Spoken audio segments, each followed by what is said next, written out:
Hey y'all, what's good, beautiful people? It's your girl Tay, and I am here yet again with another update video. So definitely make sure you guys smash that like button, comment down below, subscribe, plus push your post notification bell button so that when anytime I upload a video, you will be notified. I hope that light that's shining back there isn't bothering y'all. I kind of have like an LED light in front of me because, as you can tell, there's not a lot of natural light. I don't know. Today is kind of one of those.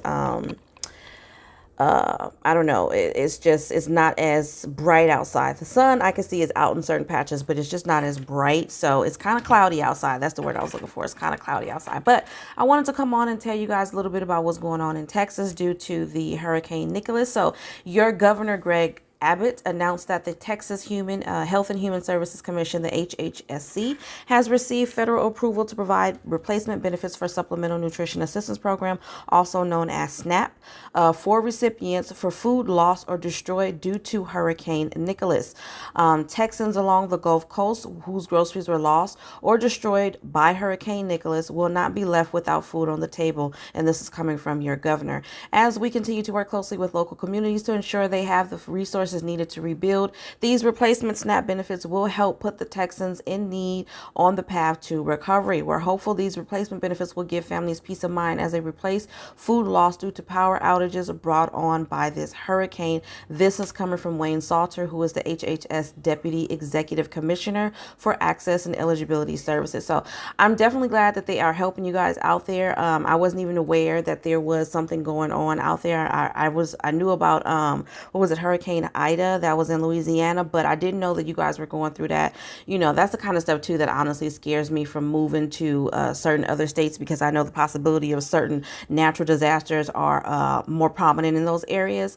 Not to say that earthquakes are easy, because they're not, but for the most part, it's kind of like, depending on what's going on with the world and the climate at the time, most parts of California won't feel the earthquake, and then other parts will. I'm not sure if it's like that with hurricanes, if it's just something that affects the whole state, you know what I mean? Majority of the state. I'm not really sure. I don't know if I'm saying it the way, what I'm saying, you guys can understand me. But what I'm trying to say is, yeah, I just basically have a fear of other natural disasters. I'm afraid of earthquakes too, but I just feel like the probability of everybody in California feeling an earthquake at the same time is very low. I don't even know if it's happened in history, but SNAP recipients impacted by Hurricane Nicholas can apply for replacement food benefits for regular SNAP allotments and also for SNAP emergency allotments provided in response to the pandemic. Okay, to allow people to continue social distancing and to stay at home, HHSC is encouraging SNAP clients to request their replacement food benefits by calling 211 and pressing option 5. Okay, so let me say that again. In order for you to apply for these replacement benefits, they want you to call 211 and pressing option 5. Alternately, recipients can download Form H as in house 1855, which is an affidavit for non-receipt or destroyed Supplemental Nutrition Assistance Program SNAP benefits on the HHSC website. So you need to go to the HHSC website in order to download this form. And again, it's called the H1855. But I'm pretty sure if you go there and you type in the search bar of that website, the replacement or the affidavit for non-receipt of destroyed Supplemental Nutrition Assistance Program, then it will point you in the right direction. Okay. To limit exposure to the pandemic, recipients are encouraged to mail or fax a completed form to HHSC instead of visiting their local offices. Completed form should be mailed to the Texas Health and Human Services Commission, which is P.O. Box 1. Well, this is a pretty long address. So what I'm going to do is put that in the description box down below. There is also a fax number here. So I'm going to give you guys all of that. And then there's also a website that you can visit for more information, which is hhs.texas.gov. So I'm going to put all of that in the description box so you guys can get to that real easy. You may have to copy and paste it, but I'm going to put that in the description box. The fax number, the address where you can mail these forms back, and the website. Okay. SNAP is a federal program which HHSC administers that provides food assistance to approximately 1.4 million eligible low-income families and individuals in Texas. Texans in need can apply for regular benefits. So if you don't currently receive benefits at all right now and you need benefits and you're not looking for replacement benefits, then you want to just go to, what does it say? yourtexasbenefits.com. Okay, again, I'm going to put all of this information in the description box down below. So yourtexasbenefits.com, or use the Texas Benefits mobile app to manage your existing benefits. All right, so I'm hoping that brought some smiles to you guys' face. I know I can't imagine what it's like to be in those situations where you're without power. I know that was something that was going on a lot even last year, but the biggest thing that people were talking about regarding loss of power is the fact that when they were going through loss of power in certain areas, they were still being charged for their power bills, their electric bills and stuff like that. Ridiculous stuff. I hope they do better this time, which, by the way, speaking about doing better, so this came out yesterday. I thought it was important to read to you. So it says President Biden, if you didn't know, signed Executive Order 13987 on the day he took office, okay? Ordering White House staff to complete in 180 days a review of emerging domestic and global biological risk and national biopreparedness policies and make recommendations concerning them. That review, whether derailed by the Delta variant or the Kabul debacle, I don't even know if I'm saying that right, but Kabul, debacle during our withdrawal of troops from Afghanistan, it didn't happen. So they didn't do what they were supposed to do. Instead, on Friday afternoon, before Labor Day weekend, when White House press offices often take out the trash, the White House released a statement.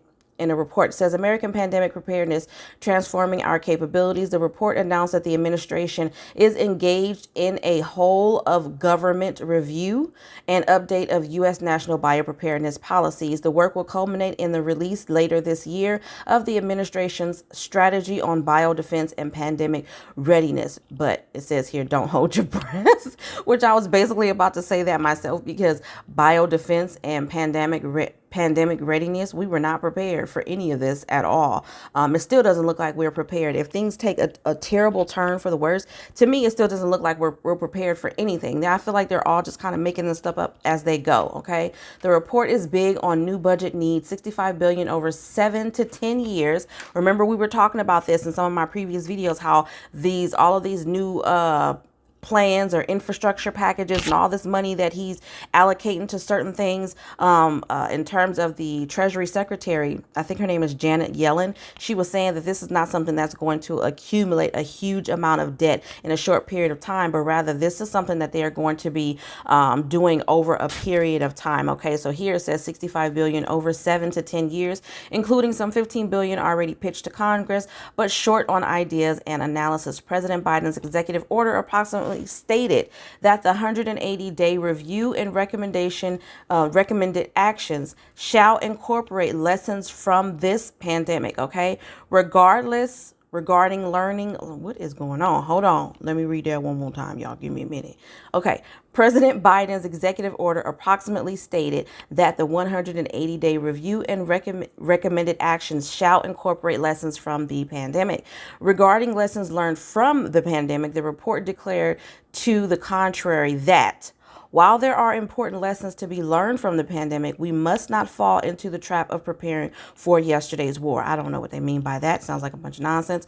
A critic might conclude that the report was written largely by the same experts who led the pandemic preparedness efforts prior to the pandemic. Okay. After all, one key lesson of the pandemic that public health experts are having a hard time processing is this: the pandemic flourished not because people were unaware of the threat, but because they lacked actionable information necessary to justify appropriate investments in safety. What?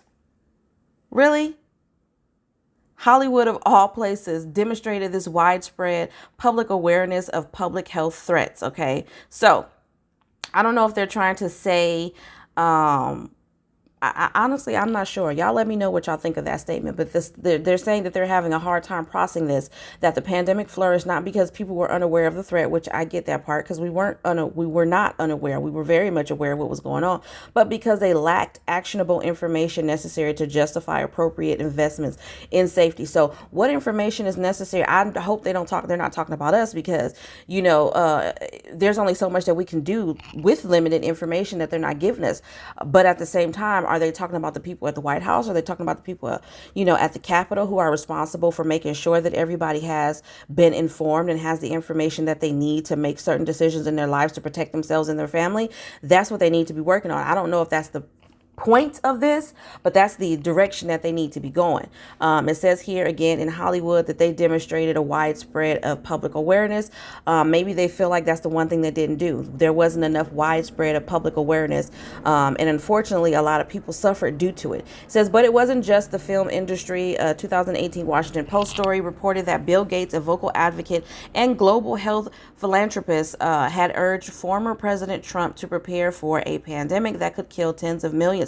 So this is my thing. They have had all of these warnings. It doesn't really matter what the situation is. Here's my thinking, just as a regular American citizen, regardless of whether or not there has ever been anything as extreme as the pandemic, and I believe that there has been. But regardless, if there had never been anything as extreme as this, I still feel like there should have been policies and funding and all types of technological support available to be, so that we were already prepared. They should have, how we get those alerts, an Amber Alert, you know what I mean? If a child has been taken, or, the other alerts, if an elderly person has been taken or things of that nature, it comes to your phone like immediately. I feel like there should have been something like that on our phones. Like, I don't remember getting anything like that on my phone to say that that was what was going on.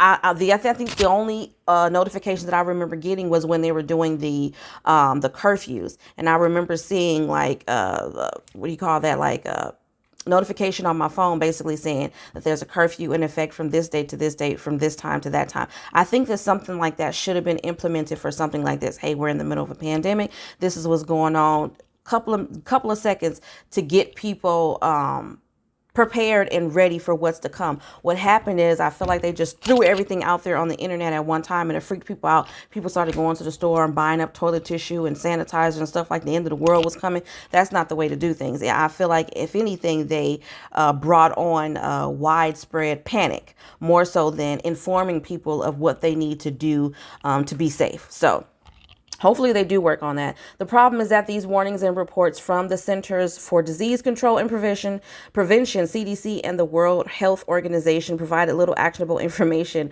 useful. I haven't read this, but they're pretty much saying the same thing that I'm saying. Little information, actionable information useful to people deciding how much money to invest to keep workers and customers safe. Such decisions, to be sensible, generally require some information about the probability of a pandemic of given severity occurring by a specific date, something missing from experts' warnings and those of the CDC and WHO. Okay.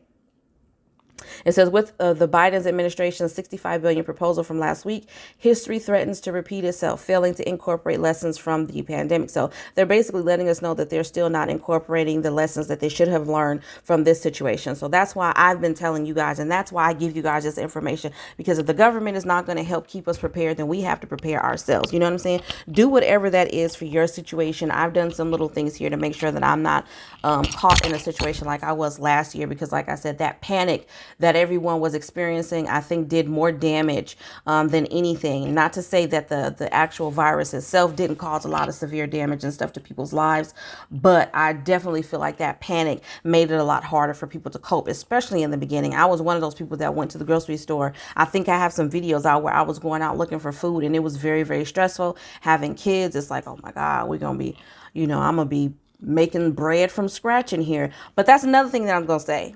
Make sure you guys got them basic skills down. If you ain't got nothing else, get you some buttermilk, some salt, some flour, some sugar, some water. You know what I'm saying? You can make some things happen. You can make your own, some yeast, active yeast, the little packages. Get you some of that stuff and keep it in your cabinet. Because if you need to, you can make your own loaf of bread. You can do. Let me tell you something. I'm stocking it up over here my way, but I'm making sure that I don't get caught.